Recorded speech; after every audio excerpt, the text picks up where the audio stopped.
सर्दियों का मौसम शुरू होने वाला है। सर्दियाँ गई और गर्मियाँ आने वाली, और गर्मियों को लेकर लोग नए नए पैकेज बना रहे हैं और गर्मियों में लोग घूमने जाएंगे। तो इसी प्रकार से राजस्थान का कश्मीर कह सकते हैं, जो माउंट आबू पर्वत है, अब वहाँ देख सकते हैं कि अभी गर्मियाँ आनी है और पतझड़ का मौसम गुजर चुका है।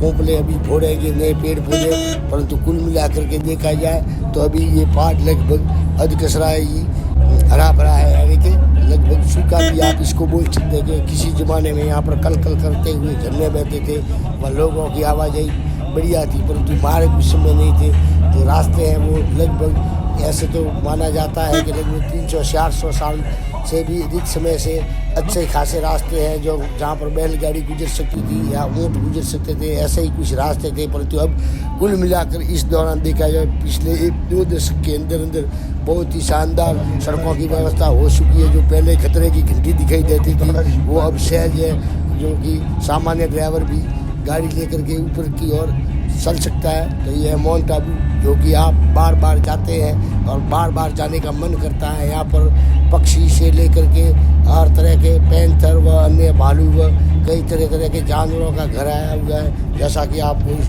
दृश्य के माध्यम से जो बोर्ड लगे हुए हैं वन विभाग के, उसमें आपको साफ साफ दिखाई दे रहा है। तो आबू राज कह सकते हैं, अरबुदाचल पर्वत कह सकते हैं, जो कि बहुत ही पुरातन पहाड़ी है। पुरातन पहाड़ी के साथ ही अरावली का एक हिस्सा है। अरावली पर्वतमाला का ये शानदार एक हिस्सा है जो हरा भरा रहता है। बाकी कई जगह ऐसी है जो कि सूखी सी दिखाई देती है, परंतु ये लगभग पहले बहुत ही हरा भरा था और झरने भी कल करके बहते थे। परंतु कुछ बारिश के अभाव में कुछ समय से वैसे माउंट में अभी भी बारिश बहुत होती है राजस्थान के अन्य जगहों के मुकाबले, परंतु कुल मिला के देखा जाए तो यहाँ पर वो पहले बारिश होती थी जैसे कि 1100, 1500, 1600 मिलीमीटर, वो अब नहीं हो पा रही है। इसी के कारण इतने झरने नहीं और लोगों की आवाजाही भी बढ़ी है। तो इससे जो है वन्य जीव अभ्यारण्य उसमें भी कुछ खलल पड़ा है वह। परंतु कुल मिला के देखा जाए तो मंदिर हो या कोई पर्यटन स्थल हो, इसी के द्वारा एक बहुत ही बड़ी GDP भारत को प्राप्त होती है। और ये एक खास करके हिंदुओं का जो धार्मिक स्थल है वो एक बहुत ही बड़ा ग्रोथ का इंजन है, जिसको सभी मानते हैं। और बड़े बड़े जो विशेषज्ञ आर्थिक विशेषज्ञ हैं वो भी इसको मानते हैं कि इसी को लेकर के खास करके भारत की अर्थव्यवस्था में बहुत बड़ा इसमें अहम योगदान है। और जैसा कि हम सभी जानते हैं कि ये आबू पर्वत बहुत पुरातन होने के साथ ही धार्मिक स्थल ही है, जहाँ पर सनातन धर्म से लगा करके आप जाने या माने या न माने जैन धर्म तक के भी यहाँ पर बहुत से बने हुए हैं उपक्रम, या कह सकते हैं पुरातन संस्कृति के ध्वजावाहक मंदिर आदि, जो कि यहाँ पर लोगों को अपनी और कलाकारी के दृष्टि से बहुत ही सहज तरीके से लोगों को अपनी ओर आकर्षित करते हैं। और बहुत ही कुछ ये पेड़ पौधे व यहाँ का वातावरण भी कहा जाता है। परंतु जो किसी ज़माने में ये अंग्रेज़ों की राजधानी हुआ करती थी लगभग राजस्थान में या उत्तरी भारत में, तो वहाँ पर ये किसी ज़माने में अंग्रेज आकर के बड़े बड़े अफसर ठहरा करते थे। परंतु अब भी कुछ देखा जाए तो यहाँ पर जैसे राज्यपाल राजस्थान के, तो उनकी ग्रीष्मकालीन राजधानी ये आबू पर्वती है।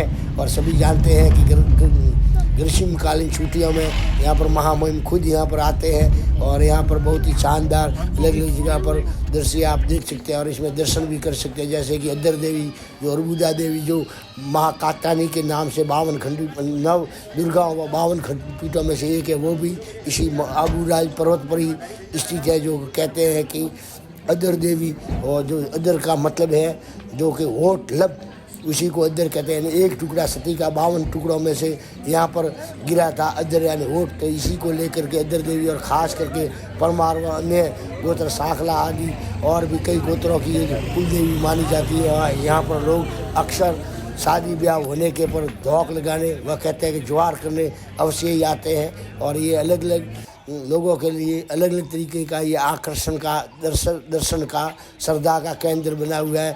जैसा कि ऊंची ऊंची पहाड़ियाँ, खड़ी चट्टानें और भी अन्य कई देखने व पर्यटकों के लिए घूमने का है। और इसमें जैसा कि अद्दर देवी के लिए समय बताया गया है दर्शनार्थ के लिए व अन्य चीज़ों सुविधाओं के लिए, जो कि बोर्डों पर साफ साफ लिखा हुआ है।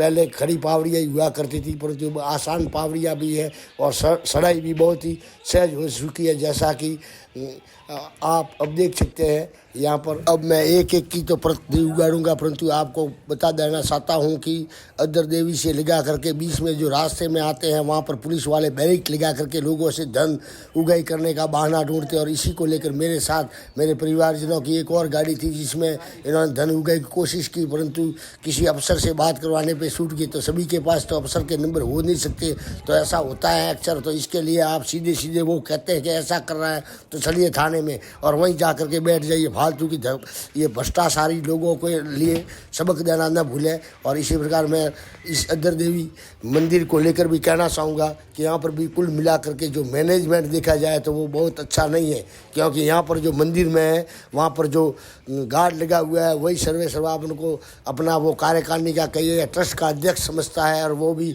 अपनी मनमानी पहुँचाता है। और जो ट्रस्टी है उनसे भी कृपया ध्यान देने योग्य मैं कहना चाहूँगा कि ट्रस्ट के लोगों को पता नहीं है कि कुछ श्रद्धावत जवार करने या दौक लगाने आते हैं नए दूल्हे दुल्हन, तो उनके लिए भी बैरिक है और बैरिक से ऊपर से लेके नीचे और नीचे से लेकर ऊपर शकरें कटवाते। तो ये बिल्कुल ही गलत है और श्रद्धा के साथ ये लोग खिलवाड़ करते हैं। न कि ये अदर देवी पर सभी का आस्था जो रखते हैं उन सभी का अधिकार न केवल ट्रस्ट वालों के बाप की ये संपत्ति है। इसको मैं लेकर बहुत ही आक्रोशित हूँ और ये कहना चाहूँगा कि इन लोगों को ध्यान ये देना चाहिए। नहीं दिया तो कहीं हो सकता है कि इनके लिए भी कुछ न कुछ मेरे को करना पड़े। जैसा कि आपको दिखाई देता है कि यहाँ पर एक चौकीदार लगाया हुआ है जो कि नए दुल्हन आते हैं तो उनको ऊपर से ले जाकर वापस शक्कर और वापस ऊपर तक पहुंचाते हैं और ऐसा करते हैं जो मनमानी है इनकी, जो ये नहीं चलनी चाहिए। और श्रद्धा के केंद्र पर ये ऐसा होना बहुत ही दुखद है और दुर्भाग्यपूर्ण है। ये देख सकते हैं मेरे पीछे की और नीलकंठ महादेव का मंदिर है जो कि लगभग यहाँ से उठे हुए परमार व अन्य गोत्र नीलकंठ महादेव की पूजा अर्चना करते हैं। आज शिवरात्रि का दिन है तो शिव भगवान के भी दर्शन हो गए, परंतु उनकी तीसरी आँख लपलपा रही है। तो इनको ट्रस्ट वालों को समझ लेना चाहिए कि कुछ व्यवस्था सुधार दें, अपनी मनमानी न चलाए, नहीं तो आगे चल करके उनको इसका खामियाजा भुगतना पड़ेगा। क्योंकि यहाँ पर कुछ ऐसी अच्छी व्यवस्था होनी चाहिए, शालीनता से बात करने वाला गार्ड होना चाहिए, शालीनता से ये पेश आने वाले स्टाफ के लोग भी होने चाहिए, परंतु ऐसा नहीं है। यहाँ पर ट्रस्ट नाम की कोई चीज़ दिखाई नहीं देती है, जिसकी लाठी उसकी वैसी चलती है। और ये श्रद्धा के केंद्र पर एक मैं समझता हूँ कि एक प्रसन्न चिन्ह लगाने वाले ये ट्रस्टी है जो ये मेरे ख्याल से अगर जो मैं खास करके वहाँ पर नहीं हूँ और होता तो उनको भी मतलब ये बात बता देता है। कुल मिलाकर कहना तो कठोर शब्दों में सार्थकता पर कुछ नहीं कहता हूँ। देखिए ये फ्रांस से आया हुआ व्यक्ति है और ये भारतीय संस्कृति के बारे में जानकारी हासिल कर रहा है। जैसा कि इसमें आपने साफ साफ देखा है तो आपने दिखाई दिया है प्रकृति के दर्शन, वही दृश्य आपने देखा जहाँ अदर देवी से पूरे माउंट आबू का व्यंग दृश्य दिखाई देता है और प्राकृतिक सटा के दर्शन होते हैं जो प्राकृतिक रूप से यहाँ पर विद्यमान है। और ये लोग दर्शन का लाभ व घूमने फिरने देश विदेश से पर्यटक आते हैं व श्रद्धालु भी आते हैं। जैसा कि आपने देखा इन तस्वीरों में, तस्वीरों के जरिए आपको यहाँ का प्राकृतिक सटा के साथ एक वन्य जीव भी आपको दिखाना चाहूँगा, जिसमें खास करके नज़र दिन में बंदर ही आते हैं परंतु रात में भी आते हैं। यहाँ पर बच्चे भी घोड़े का लुत्फ उठाते हैं जैसा कि देख सकते हैं आप इन दृश्यों में। और ये है असलेश्वर महादेव का मंदिर जो असलगढ़ में है और ये त्र्यंबकेश्वर से मिलता जुलता ही जो लिंग है वो है शिव जी का, अर्थात अंदर से ही जल निकलता है और अंदर ही जल चढ़ाया जाता है जो कि बहुत ही शानदार है। और ये त्र्यंबकेश्वर की हमें याद दिलाता है और ये पुरातन मंदिर है। लगभग यहाँ पर आप कह सकते हैं कि 5500 साल से अधिक पुराना ये वैभव हमारे सनातनी हिंदुओं का बिखरा पड़ा हुआ है जिसके हम सेज कर रखने की कोशिश है। परंतु देखा जाए तो ट्रस्टियों के मामले में यहाँ पर भी ढाके वहाँ 3 पात है, देख सकते हैं। पहले की किसी ज़माने में दुकानें बहुत ही दूरी पे दिखाई देती थी, परंतु अब देखा जाए तो ये लोग कहाँ जमे हुए, कहाँ जमाया है इनको ये देख सकते हैं। परमारों के पुरातन पाड़े कहे जाते हैं, ये परमारों के द्वारा स्थापित है जो 5500 साल से भी अधिक समय से यहाँ पर विद्यमान है। और बच्चे अब तो सड़ते हैं परंतु इनकी भी कोई जो संस्कृति विभाग या पर्यटन विभाग या अन्य पुरातन विभाग इनकी देख रेख नहीं करता। इसी अभाव में देख सकते हैं ये एक बड़ा शानदार सेल्फी पॉइंट हो सकता था और इसको दर्शकों के लिए भी बहुत ही आवाजाही जैसे कि इस नक्की झील में हो रही है उसी प्रकार से हो सकती थी, परंतु अब ऐसा वहाँ नहीं है। नहीं देखा जाए नक्की झील में तो इनकी कमी पेशियाँ भी उंगली उठानी जरूरी है, क्योंकि मैं एक स्वतंत्र दिमाग वाला और स्वतंत्र पत्रकार होने के कारण मैं आपको बताना चाहूँगा कि यहाँ पर जो किसी ज़माने में 20-30 रुपये में प्रति व्यक्ति बोर्ड सहज उपलब्ध हो जाती थी, वहीं अब एक बोर्ड के 200 रुपये, एक मेंबर के और एक के 400 रुपये। तो इसी प्रकार से यहाँ पर लोट मचा रखी है। अब कुल मिला करके मैं राजस्थान सरकार को पश्चिमी सरकार फिर से कहना चाहूँगा, क्योंकि इनका कोई मैनेजमेंट नहीं है, सब अदर झूल है। पर्यटक आते हैं जाते हैं, क्या आपको पता नहीं कि पर्यटकों के हिसाब से ये सारा का सारा हमारा भारत का हो या राजस्थान का हो, ये ग्रोथ इंजन चलता है और इसी को इनको बढ़ावा देना चाहिए, न कि इनकी अनदेखी करनी चाहिए। अर्थात कुल मिला के अनुभवहीन लोगों के कारण ऐसा होता है। देख सकते हैं आप यहाँ पर ये दृश्य आपको दिखाई देंगे, जैसा कि पाश्चात्य में संस्कृति भी कह सकते हैं। राजस्थान संस्कृति से लेकर भारतीय संस्कृति और भारतीय संस्कृति से लगा करके यूरोपीय संस्कृति तक के आपको यहाँ पर नकील झील पे दर्शन हो सकते हैं। और यहाँ पर भी लोग खूब इधर टहलते हैं, घूमते हैं, बच्चों की मनोकामनाएं यहाँ पर पूरी करते हैं।